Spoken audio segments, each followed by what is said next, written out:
A little while ago, I was sent this can of bulk Fujifilm Eterna RDS. Prior to shooting this stuff, the only thing I really knew about this film was what was written on here. It's made by Fuji, it's some kind of recording film, and that's about it. The easiest thing I could have done is just look it up, but since I had a decent amount of film, I might as well just go in blind and try to figure it out myself. The first thing that caught my eye is what the film looked like. It kind of reminds me of old expired C41 film, or similar to this roll of 400D that I pushed 3 stops, which isn't that big of a surprise given how this film was sent to me with no history of its storage condition and whatnot. What is a surprise is that this is a bit of undeveloped film. For context, here's some undeveloped HP5. This stuff is grayish and very opaque, similar to a lot of black and white film, whereas this RDS stuff is orange or brownish and very transparent. I've never shot film like this before, so that caught me off guard. Now, if you're wondering what this film looked like when it's developed,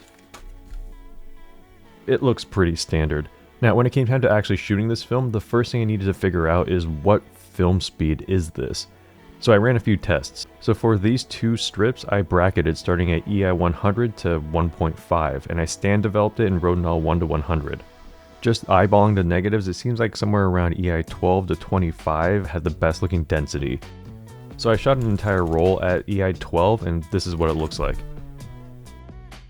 The scans are very contrasty, but still managed to retain a decent amount of detail in the highlights and the shadows.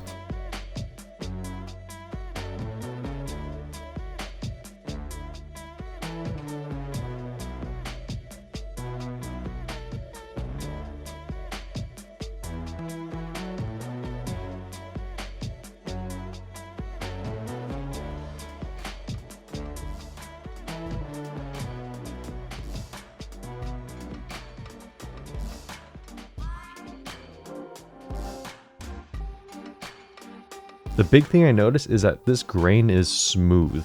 For an unfair comparison, here's some Ilford HP5.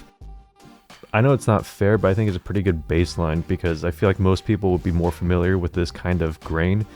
To level the playing field a little bit, how's about it compared to some Ilford Pan F, a film known for its fine grain?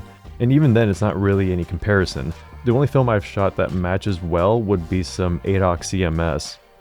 Given how slow this film is, you better hope it has some smooth grain because it is hard to shoot film this slow. Now, the eagle-eyed amongst you might have noticed some blank frames here and some suspiciously trichrome shots, and yes, I did try to trichrome this only to find out that this stuff is orthochromatic. Here's the spectral sensitivity chart. The reds generally live around here, and as you can see, it just dive bombs right before that. This is definitely not the most promising looking results. There's a lot of underexposure and missing frames, but I was actually able to get some okay exposures using a red filter. I just had to overexpose it by about 10 stops, and with film this slow, that meant about 8 to 12 minute exposures. Now this first one shows that it's actually possible. You could get full colors. Now obviously it's not perfect. There is this bluish tint around the edge, but it's pretty good. Now this next one had some problems. First off, I shot this with aperture priority, and since the meter reading area was mostly in the skies, it skewed towards exposing for the sky. But the exposures were also off because the clouds were coming in and out, which I think is the reason why the colors turned out like this. The final trichrome kind of put it together. Trichroming is kind of finicky to begin with, but throw in the fact that this is ortho film, I'm just glad to get one shot that's even remotely okay.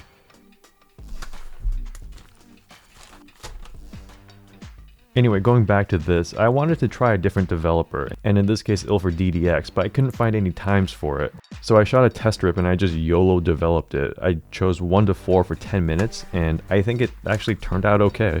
One thing I noticed is the base color is actually a little clearer with the DD-X as opposed to the stand developed Rodinal. It might be a little subtle on camera, but it's noticeable in person. In terms of the scans, it looks fine.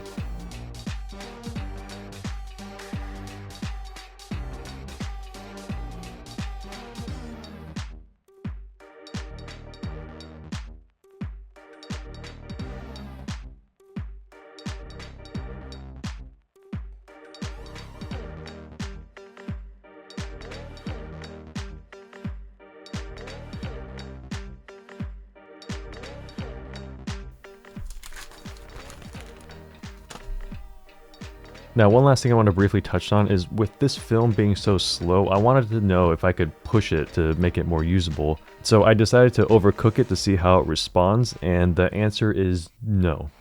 I developed this in DD-X and I doubled the development time to 20 minutes, and I don't really see any meaningful difference in terms of density.